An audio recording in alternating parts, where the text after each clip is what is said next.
Beyond Reason 84, and I'm doing this video on why I don't believe in heaven. I first like to start out with why would there be, other than people are afraid of death, and many people have trouble comprehending the concept of nothingness. People also have the trouble comprehending the concept of eternity as well. And studies have showed that many people believe they will continue on after death. I'm an exception. Even as a 5-year-old, I believed that when I died there would be nothing.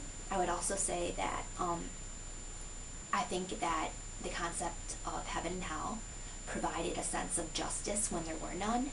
Like, why do bad things happen to good people? Like, for instance, if someone devoted their whole life to caring for others and protecting the environment and like making the world a better place, and then they burned to death in a house fire, like just kicking and screaming, how can you justify something that awful, whereas someone's a complete dick and they're completely rich, living in a mansion for nothing? You could always say that their justice comes in the afterlife. I also think that if there was limited law enforcement, it would trick people into being good rather than being bad. And if you're a good person, you would get paradise. A bad person, you would get damnation. But here's the problem. We're all different. We all have a different idea of what paradise is, and we all have a different idea of what damnation is. My idea, sense of paradise would probably be far different than yours. Like, I would like to be away from people and maybe in a forest or in a library or whatever. And I can't imagine hell being much worse than having to sit through church. So, like, I think, like, a rich person and a poor person, like, the poor person would do anything to be like the rich person, and they would imagine they'd be like that. In heaven, I think reincarnation provides the same sense of justice. Like, if you're a dick, maybe you'll get reincarnated as a lab rat, and if you're a good person, maybe you'll be the president of the United States, or maybe the Pope. Well, maybe not the Pope, but, you get the idea. I think, like, the only way something could be perfect for everyone would be if it's like the Matrix. But if it was like that, would it really be perfect? I mean, because if my loved ones are plugged in somewhere else and experience their own perfect aside from mine, how could that be perfect for me if they're not really there? Or even if my loved ones were in hell because they were... Another question I've always had is, how would you look in heaven? If you died when you were 5, would you look the same as if you died when you were 100? And what about all the knowledge you accumulate within those years? I mean, let's say I want to die. When I die, go to heaven, I want to look how I looked when I was 19. Yet I want my little brother to look how he looked when he was 3.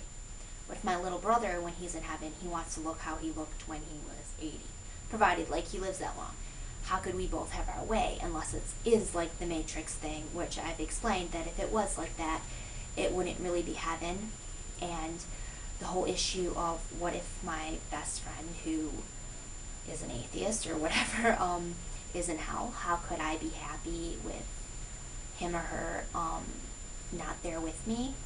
Again, the Matrix thing, it's not the whole thing, which reminds me of who goes to heaven. I'm not so much to get into the people, but over 106 billion people, according to the website I have, it's 106,456,367,669 people are estimated to have lived on Earth. Like, how would you, like, shuffle through all those people trying to find your loved ones unless you had, like, your Facebook, your heaven Facebook?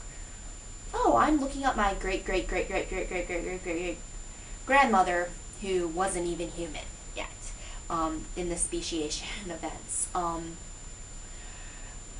Again, when does the soul come into existence? 60 to 80% of fertilized embryos never attach to the uterine wall and become an established pregnancy. And even a lot of the times, the fertilized embryo will divide which results in identical twins. And a weirder thing is that sometimes the divided eggs will grow together again.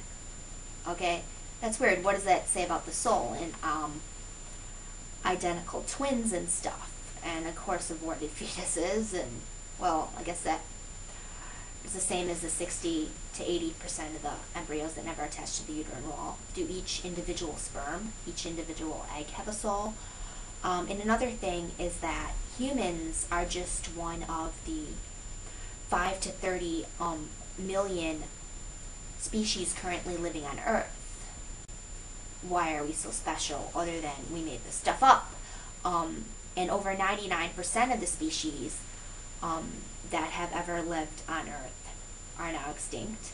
In the history of the universe, which is about 13.7, maybe, or we could round to 14 billion years total, humans have been around less than 0.001% of the time.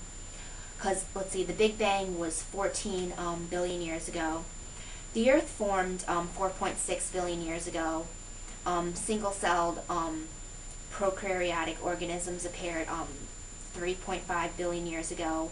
Multicellular organisms appeared about 1 billion years ago, and modern humans have only been around about 150,000 years. And just to think that dinosaurs were around about 150 million sees how special we are. And I'm assuming, like, in heaven, like, considering, like, certain, like, bacterias have been around for about 3.5 billion years and make up over half the world's biomass. Plus, they have very short life expectancies. Like, the biggest question I've always had was what speciation event led to the extra ingredient known as the soul. A lot of people, like, oh, animals don't have souls, or better say non-human animals, because humans are technically a species of animal. And they don't even get into why that is. And of course you have to mention, like, trees and other types of plants and shrubs. The reason that non-human animals, they say, don't go to heaven is because in CE 585 at the Episcopal Synod of Meccan, the Catholic Church held a vote to decide whether or not women and non-human animals had souls. The result that non-human animals did not, and women had a inferior grade B soul. Of course, you know, that was over 1,000 years before Darwin, who established that we all evolved from basically a common ancestor, or as he said, possibly several different things. I think right now it's pretty much established that we pretty much have all evolved from a common ancestor. Another thing is, I feel that belief in the afterlife is a sign of human arrogance.